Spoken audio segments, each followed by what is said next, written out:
दो संख्याओं का महत्तम समापवर्तक, लघुत्तम समापवर्तक 24 और 168 है। दोनों संख्याओं का अनुपात 1:7 है। दोनों संख्याओं में से सबसे बड़ी संख्या क्या होगी? पहले एक क्वेश्चन किए, कैसे देखिए फिर समझिएगा। दो संख्याओं का अनुपात क्या दिया है? 1 और 7। अब मैंने बताया था कि इनको x के फॉर्म में लिख दो, तो 1x और ये 7x, ये दोनों संख्या मिल गया, ये अनुपात था, यहाँ पे संख्या मिल गया। फिर मैं बताया था कि HCF क्या होगा भाई, तो इन दोनों में कॉमन क्या है? x और x कॉमन है, ठीक है, इन दोनों का कॉमन क्या है? x, तो x इसका HCF होगा। अब LCM कैसे होगा मैं बताया था, तो LCM क्या करना है, इनका जो संख्या ना 1 और 7, इनका गुणा करिए और जो x है एक तो x का गुणा कर दीजिए, तो ये LCM हो गया। LCM कितना आ गया? 7x। अब देखिए यहाँ पे महत्तम समापवर्तक 24 और लघुत्तम समापवर्तक 61, मतलब x कितना है भाई? ये 24 है और ये 7x LCM था, ये किसके बराबर है? 168 के बराबर। तो हमको क्या करना है, दोनों में बड़ी संख्या ही तो निकालना है। तो बड़ी संख्या हमारा क्या है? एक तो 1x छोटी संख्या होगी और ये 7x बड़ी संख्या होगी, कॉमन सी बात है। इसमें से x तो हमको पता चल ही गया है 24, इसका तो ज़रूरत भी नहीं था। जैसे x 24 पता चल गया तो छोटी संख्या होगा 1 × 24, क्योंकि x 24 आया, 24 हो जाएगा छोटी संख्या, बड़ी संख्या 7 × 24, तो 24 सत्य होता है 168। तो बड़ी संख्या क्या मिलेगा? 168, जो कि ऑप्शन नंबर ए होगा। ठीक है, उम्मीद है आपको समझ में आ गया होगा। ठीक है, चलिए सातवां प्रश्न। सातवां प्रश्न भी सिमिलर उसी टाइप का है, चलिए बता ही देते हैं। दो संख्याओं का अनुपात इतना है, उनमें महत्तम जो है 28 दिया, दोनों संख्याओं का योग पूछ दिया इस बार, तो सेम वैसी है। तो संख्याओं का अनुपात दिया है 7 और 11, तो संख्या कितनी कितनी होंगी भाई? 7x और दूसरी संख्या 11x हो गया, 11x हो गया।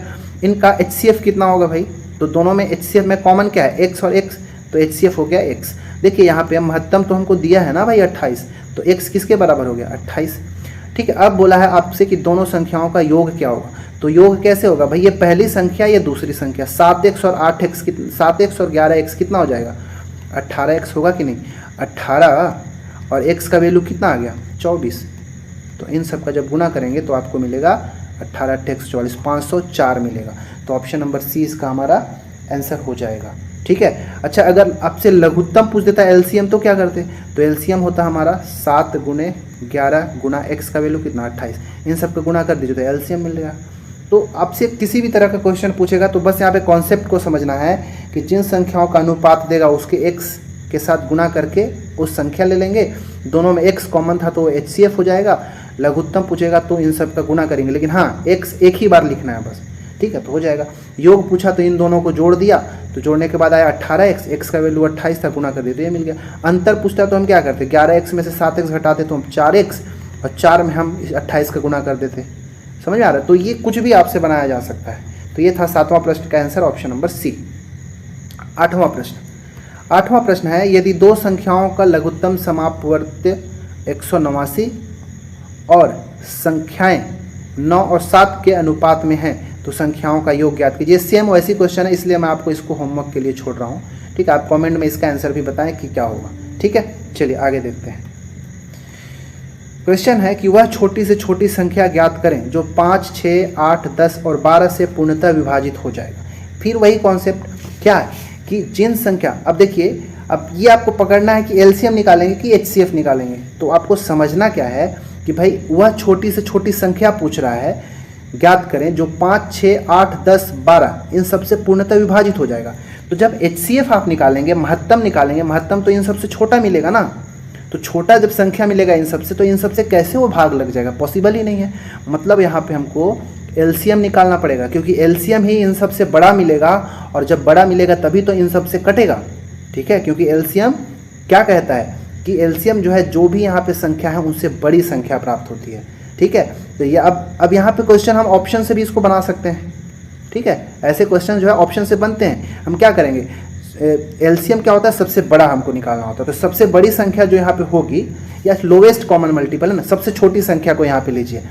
सबसे छोटी संख्या क्या है? 120 है। 120 को इन सबसे भाग देते चलिए। अगर 120 इन सबसे कट जाएगा तो 120 ही आंसर होगा। लेकिन ये 120 किस सबसे कट जाएगा क्या? देखिए 10 से भी कटेगा, हाँ बिल्कुल कट जाएगा। ठीक है, तो इसका आंसर ही 120 हो जाएगा, क्योंकि 120 5 से भी, 6 से भी, 5 से कटेगा 24 बार में, 6 से कटेगा कितना? 20 बार में, 8 से कटेगा 15 बार में, 10 से कटेगा 12 बार में और 12 से कटेगा 10 बार में, मतलब ये आंसर सी मिल जाएगा। तो आप ऐसे भी भाग दे के देख सकते हैं। नहीं तो दूसरा तरीका तो है ही कि इन सब का क्या निकाल देंगे, हम लघुत्तम निकालेंगे। लघुत्तम फिर से देख लीजिए, इन सब में सबसे बड़ी संख्या है 12, तो 12 को ले लिया। 12 के बाद है 10, 10 में देखेंगे तो 2 छिक का 12, यहाँ पे 2 है और यहाँ पे 2 पंचे 10, दोनों में 2 है लेकिन 5 यहाँ पे एक्स्ट्रा है, तो मैं 5 का यहाँ पे गुणा कर दूंगा। फिर गए 8 में, 8 में जाएंगे तो 4 दूनी 8 होगा और यहाँ पे 4 तिया 12, 4 दोनों में कॉमन है लेकिन 3 एक्स्ट्रा है, तो 3 यहाँ पे गुणा कर दूंगा। ठीक है, अच्छा हाँ 3 तो यहाँ भी है ना भाई, छोड़ देना है। ठीक है ठीक ठीक, कोई दिक्कत नहीं है। तो इसका आंसर जो है देखिएगा क्या होगा, इस बार एक बार बैक करते हैं, थोड़ा मिस्टेक हो गया। ठीक है, 12 था, 12 हमने लिया। 10 में गए तो ये 2 पंचे 10 था और 12 में 2 और 6 था, तो 2 तो कॉमन था दोनों में, 5 इसमें एक्स्ट्रा था तो 5 को गुणा कर दिए।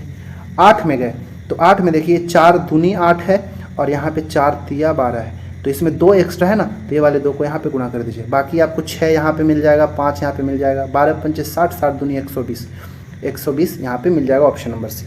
तो ऑप्शन नंबर सी इसका राइट आंसर होगा। आप ये वाले मेथड से अगर करते हैं तो इससे भी करिए, जिससे आपको सहूलियत होता है, जल्दी बनता है, आप उससे बनाएं।